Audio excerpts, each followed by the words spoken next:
Well, the former Solomon Islands Prime Minister Manasseh Sogavare has left the government and formed a new coalition, forcing a no-confidence vote which could see current Prime Minister Jeremiah Manele removed as leader as early as next week.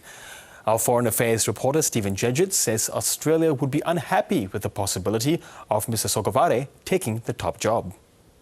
Yeah, I don't think it'll be received well if it does happen. It's worth pointing out, of course, Girish, that this isn't going to happen before the federal election, which, of course, is on Saturday. The vote of no confidence will only happen on Tuesday next week. So we're not going to get a new Prime Minister in the middle of the Australian election campaign.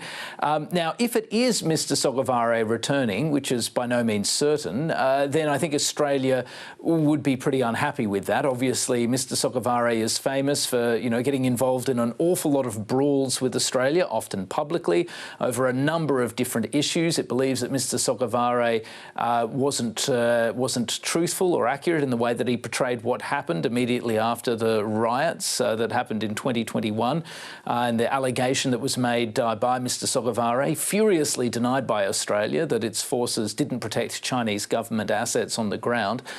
So there's a lot of bad blood there, and should Mr Sogavare, a famously combative and changeable character, take the top job again, I think there would be a bit of dismay in Canberra. But we also need to keep this in perspective. There are an awful lot of other possibilities here. It's by no means certain Mr Sogavare will get the job. He's seen in Solomon Islands politics as a bit of a divisive figure. That was one of the reasons why Jeremiah Manele, rather than Mr Sogavare, took the top job after the last election. It's probably more likely that Gordon Darcy Lilo, or perhaps even someone else, takes the top job instead. That's assuming, of course, that Mr Manele is in fact rolled by a successful motion of no confidence next week. The other thing to remember here is that even if Mr Sogavare does take the top job once again, his coalition is going to include a whole lot of people in the opposition who have been quite hostile, or at least sceptical, towards the People's Republic of China, including Peter Kenaloria Jr., who's been notable as one of the main critics of China in Solomon Islands. So even if Mr Sogavare does come back, by no means a certainty, he may well be balanced by other people in his coalition. But look, this is a long way in the future still, 5-6 days away, which in politics is an eternity. We'll simply have to wait and see what happens as both sides try to marshal their numbers. At the moment, it looks like the new coalition that's formed to try and topple Mr Manele has at least 26 MPs, so that's just enough to topple him in a currently 49-seat Parliament.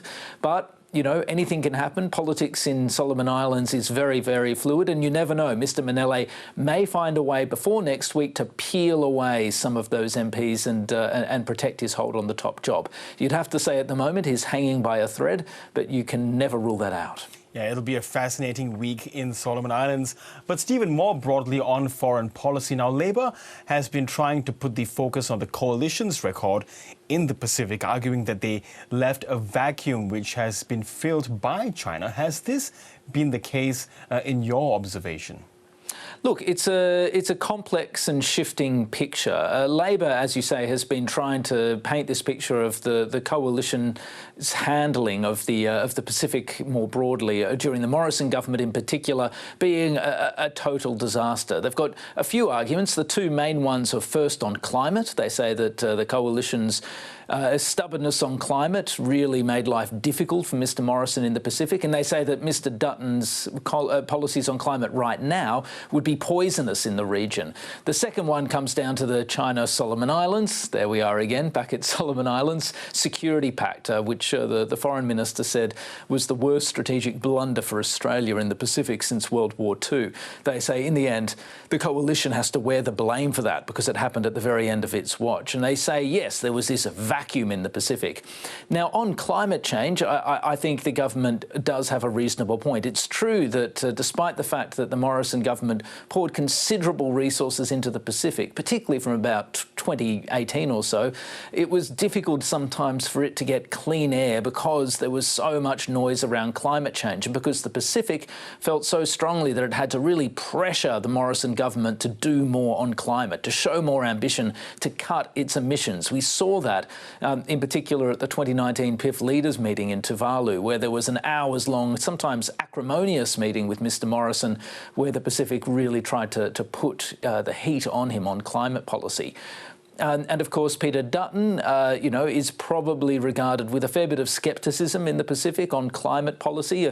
The government says that a lot of the time people in the Pacific still bring up this decades-old joke he made back in 2015 about waters lapping at the door of Pacific Island nations and at the feet of leaders. They say as well the fact that he's promoting less ambition on climate change and putting cost of living relief, etc., ahead of action on climate change will also make his life difficult in the Pacific. And I think that that's broadly true. He will have to do a lot of work to convince Pacific leaders that he's actually serious on climate change. The other argument, though, that there was this total vacuum that was filled by China in the absence of any attention from the coalition, I'm not sure it stands up to scrutiny quite in the same way.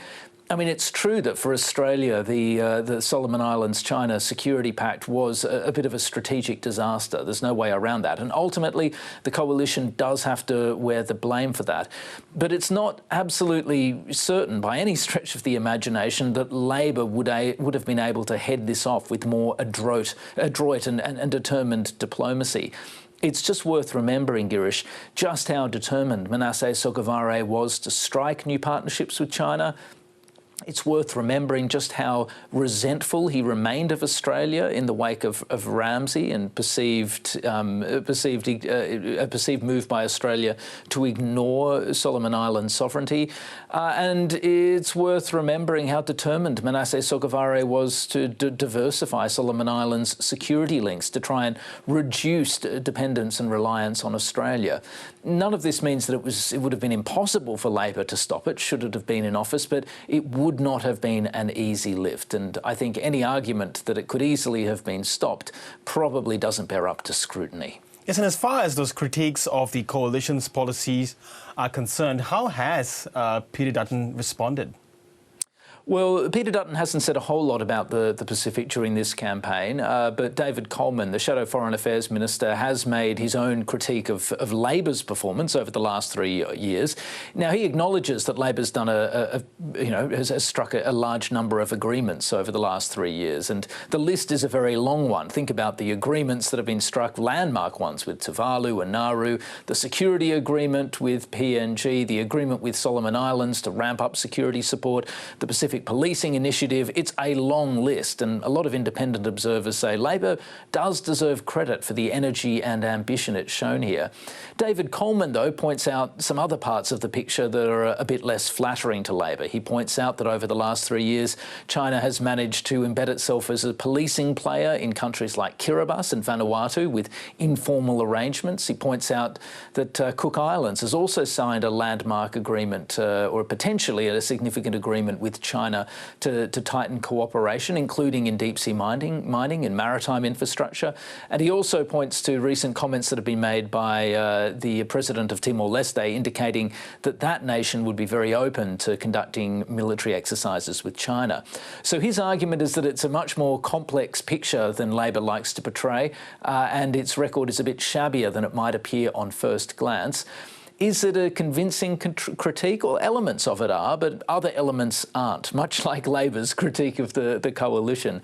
Yes, it's fair to say that China has continued to make inroads in the security space despite Labor's efforts, but it's also fair to say that the agreements that we've seen with Cook Islands, Timor-Leste, and the informal arrangements that we've seen with Vanuatu and with Kiribati on policing don't have nearly the weight, the impact, or the heft of the agreement that we did see struck between China and Solomon Islands, which has essentially seen a permanent rotational presence of Chinese police in that country. So I'm not convinced that is necessarily an apples and oranges comparison.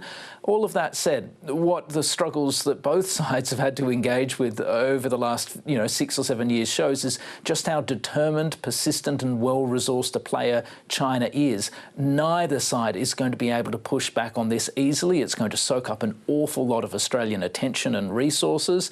And perhaps the best thing for both sides of politics to do, aside from critiquing and reasonably, the efforts of the other, is to learn from the successes and failures of the other side. So this is a truly bipartisan effort spanning multiple governments. That's the sort of effort that's going to be needed if Australia is going to successfully defend its interests in the Pacific. OK, always good to get your observations on the Pacific. Stephen Dziedzic in Canberra, thank you so much. Thanks, Girish. Appreciate it.